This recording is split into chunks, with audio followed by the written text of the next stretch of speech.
లేవీకాండము 3వ అధ్యాయము.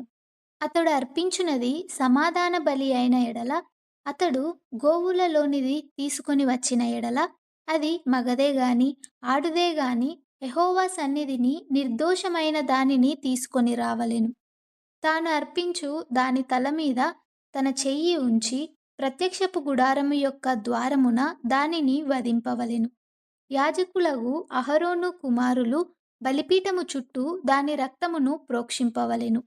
అతడు ఆ సమాధాన బలి పశువు యొక్క ఆంత్రముల లోపలి క్రొవ్వును, ఆంత్రముల మీది క్రొవ్వంతటిని, 2 మూత్ర గ్రంథులను వాటి మీదను, డొక్కల మీదను ఉన్న క్రొవ్వును, కళేజముల మీదను, మూత్రగ్రంథుల మీదనున్న వపను యెహోవాకు హోమముగా అర్పింపవలెను.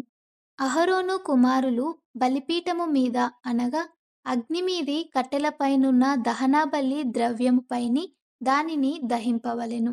అది యెహోవాకు ఇంపైన సువాసన గల హోమము. యెహోవాకు సమాధాన బలిగా ఒకడు అర్పించునది గొర్రె మేకలలోనిదైన ఎడల, అది మగదే గాని ఆడుదే గాని నిర్దోషమైన దానిని తీసుకొని రావలెను. అతడు అర్పించు అర్పణము గొర్రెపిల్ల అయిన ఎడల యెహోవా సన్నిధికి దానిని తీసుకొని రావలెను. తాను అర్పించు దాని తల మీద అతడు తన చెయ్యి ఉంచి ప్రత్యక్షపు గుడారమునెదుట దానిని వధింపవలెను. అహరోను కుమారులు బలిపీఠము చుట్టూ దాని రక్తమును ప్రోక్షింపవలెను. ఆ సమాధాన బలి పశువు యొక్క క్రొవ్వును, ముడ్డిపూస మొదలుకొని క్రొవ్విన తోక అంతటిని, ఆంత్రములలోని క్రొవ్వును, ఆంత్రముల మీది క్రొవ్వు అంతటిని, 2 మూత్ర గ్రంథులను వాటి మీది డొక్కల పైనున్న క్రొవ్వును, మూత్రగ్రంథుల మీది కళేజము యొక్క వపను తీసి యెహోవాకు హోమము చేయవలెను. యాజకుడు బలిపీఠము మీద దానిని దహింపవలెను. అది యెహోవాకు హోమరూపమైన ఆహారము. అతడు అర్పించునది మేక అయిన ఎడల యెహోవా సన్నిధికి దానిని తీసుకొని రావలెను. అతడు దాని తల మీద చెయ్యి ఉంచి ప్రత్యక్షపు గుడారమునెదుట దానిని వధింపవలెను.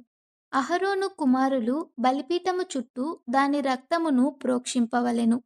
తాను దానిలో అర్పించు ఆంత్రముల కప్పు క్రొవ్వును, ఆంత్రముల మీది క్రొవ్వు అంతటిని, 2 మూత్ర గ్రంథులను వాటి మీది డొక్కల పైనున్న క్రొవ్వును, 2 మూత్ర గ్రంథుల పైనున్న కళేజము యొక్క వపను యెహోవాకు హోమముగా అర్పింపవలెను. యాజకుడు బలిపీఠము మీద వాటిని దహింపవలెను. క్రొవ్వంతయు యెహోవాదే. అది సువాసన గల హోమరూపమైన ఆహారము. మీరు క్రొవ్వునైనను రక్తమునైనను తినకూడదు. అది మీ తరతరములకు మీ నివాస స్థలములన్నిటిలోనూ నిత్యమైన కట్టడ.